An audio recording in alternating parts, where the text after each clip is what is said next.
Right, hi, this is my 19th take on this video, and I can't believe, literally my camera roll is just me trying to make this video and keep failing because I keep mumbling, and not really mumbling, sorry, rambling and getting my words wrong, as I just proved in that take, but I'll keep that in because it shows how bad I am. But I really want to make this video like somewhat watchable because I feel like it's going on for too long and it just doesn't really need to be. I am really rambling. So I really need to start editing. So if you see some like cuts or some snippets in this, you'll be like, oh, Alex has stepped up his editing game. Well, Alex has actually got an editing game for once. So hopefully that's the case. I really need to start. I am going to Iceland. I'm flying to Iceland in 2 weeks' time. Hope to film out there. I will definitely film out there. So I really need to up my editing game for that because obviously you don't want to see clip after clip of like useless stuff. I will need to edit and, you know, make a good video out of that. I really hope to. Something I'm proud of to show, actually. So I really hope to do that. The fact it's this month is crazy. The fact it's February is crazy. You know, it was January last month, and the fact 2019 has just gone so quickly already. I did like 10 or 11 live streams in January in the first month of the calendar year, and that is the most active I've been on YouTube in forever, I think. Well, since like my second year of uni, like 3 years ago, but it's crazy to think. And I've been really enjoying those. I tend to do those after I finish work at 10 p.m. So I get home, have something to eat, sit down, start a live stream about midnight UK time. And I understand it's a bit late, so I'm sorry to all my UK viewers or, you know, English viewers that sort of, or even Eastern European viewers that just sort of aren't up at that time. I do apologise because that is when I do my live streams, so you are missing a lot, so I'm sorry about that. But thank you to everyone that has been tuning in to those because I've really enjoyed doing those. They last for a few hours as well, and it's just been really nice chatting to a lot of you that I've seen through comments perhaps, or even new people that I've never even seen before. It's just nice speaking to people who are subscribed to my channel, and even like speaking on like a personal level. You know, I don't tend to get that many viewers in my live streams, but I like that because it means that I can like have conversations with people and just keep them going rather than, you know, having like a chat flowing with comments and stuff and I just not get to everyone or like miss people out. So it's really nice to like meet some new people that way. People from America, people from Canada, people from, you know, South America, people even from Eastern Europe that stay up late like myself. So it's really nice to meet you, and I thank you for everyone that's joined those because I've really enjoyed them. So this video is actually based on what we've been talking about in the last two live streams, and that's basically clubbing. I've shared a few clubbing stories in the live stream, so if you saw those, then you've already got a head start on this video and you already know what's going to come. But you know, for those that don't, you know, you're in for a treat because this is going to be a really good video, which is why I keep restarting it because I really want it to be good. It's not, I don't mean to get your hopes up because you'll probably finish it and be like, I've just wasted 20 minutes of my life. Unsubscribe to Cookie Monster again, like you've unsubscribed before. Anyway, so I wanted to talk about clubbing because it was something that was a big part of my life, especially in my third year of uni. Well, only in my third year of uni, really, because in the first year and second year, I was really, really reserved. I was really, really quiet. I was very introverted. And that sort of changed in third year. I sort of had a really difficult summer after my second year of uni. And I just sort of had the fuck it attitude. You know, I really want to be social. I really want to take my mind off a lot of things that's crap at home or crap in my life as well. So I went out a lot, and, you know, it was at least once a week. If not, it was 3 to 4 times a week, 5 to 6 times a week on some weeks. I lived in a house that was on the same road as nightclubs, and that's really, when you're a student, that is like, it's the best mix you can have, but it's also the worst mix you can have because it's good at the start of the night, and then at the end, you're just like, this is my fucking 5th night in the week.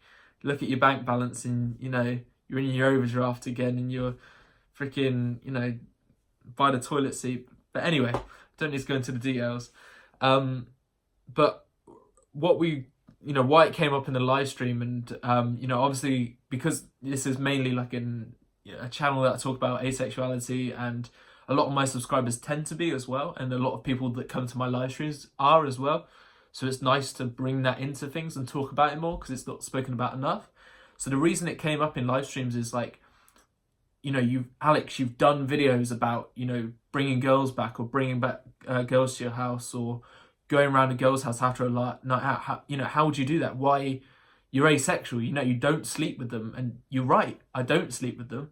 So what do I do? Or what is that situation, you know? So basically this is pulling. If I presume everyone's familiar with the term pulling, I presume it's like a universal term rather than just an English term.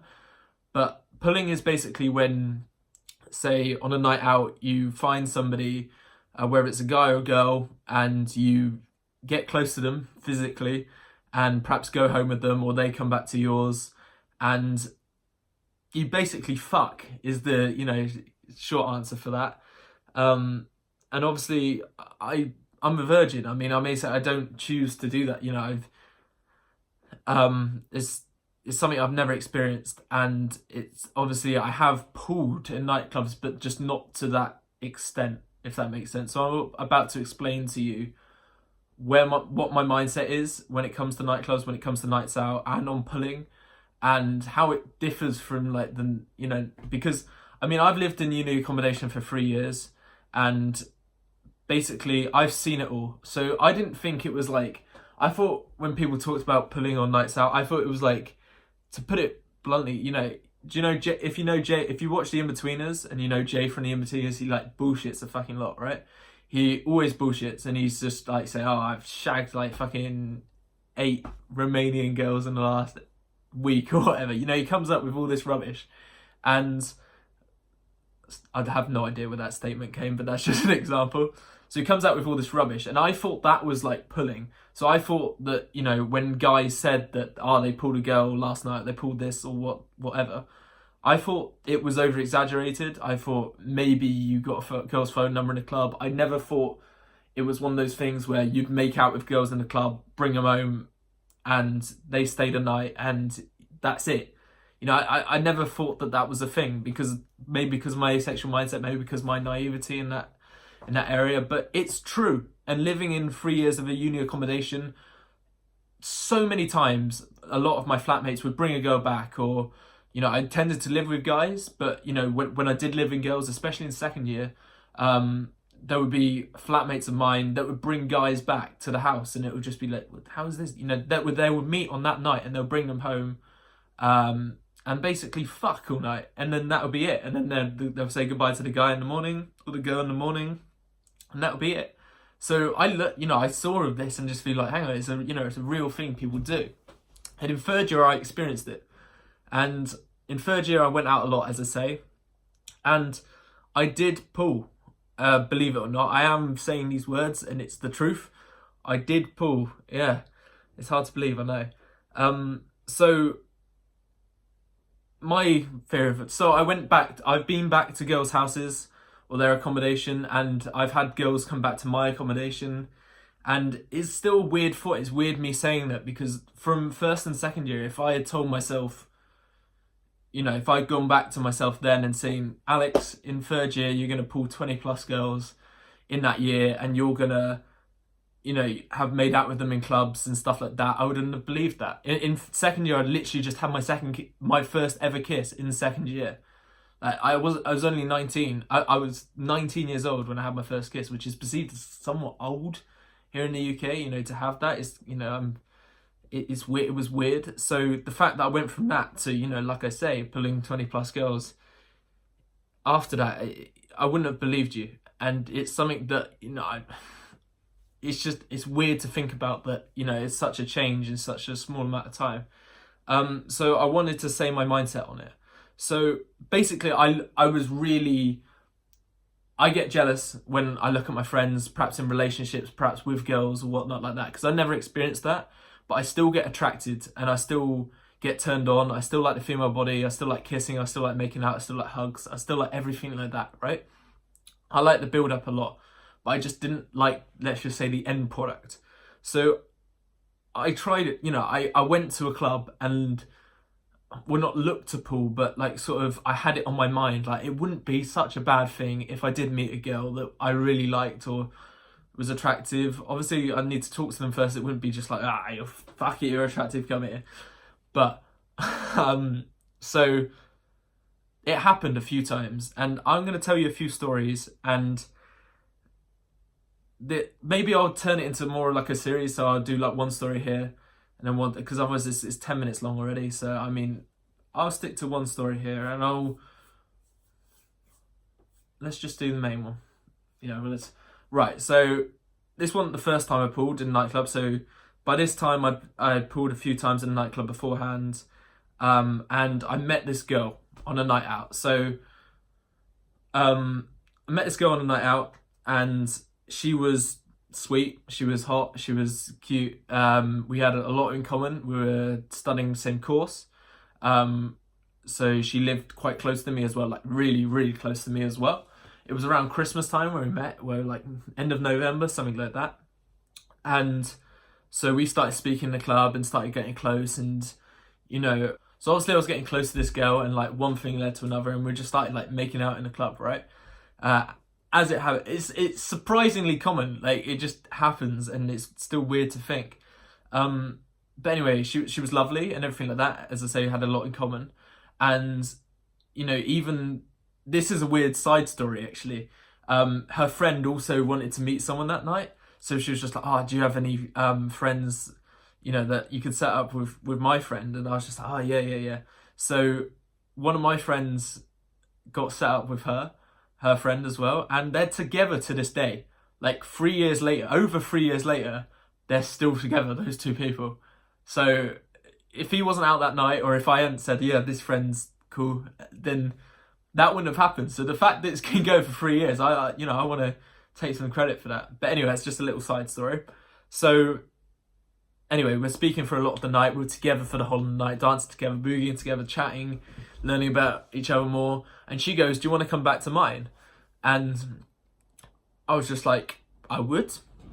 And then I explained to her, I just like, "Look, I don't like sex. This is how I am. I like it at all." And I explained her the concept of asexuality. I explained that I was like this. And she was just like, and her reaction in this word, she didn't say, "Oh, that's cool, or anything like that. She goes, "Let me book a taxi." That was her response. She goes, "Let me book a taxi." And she just didn't care. And I was just like, fucking hell, this girl's great. So she booked a taxi, and we were originally going to get it to her place. But we decided to, once she learnt more about my place, because my place was phenomenal in third year, I miss it like crazy. We decided to go to my place instead.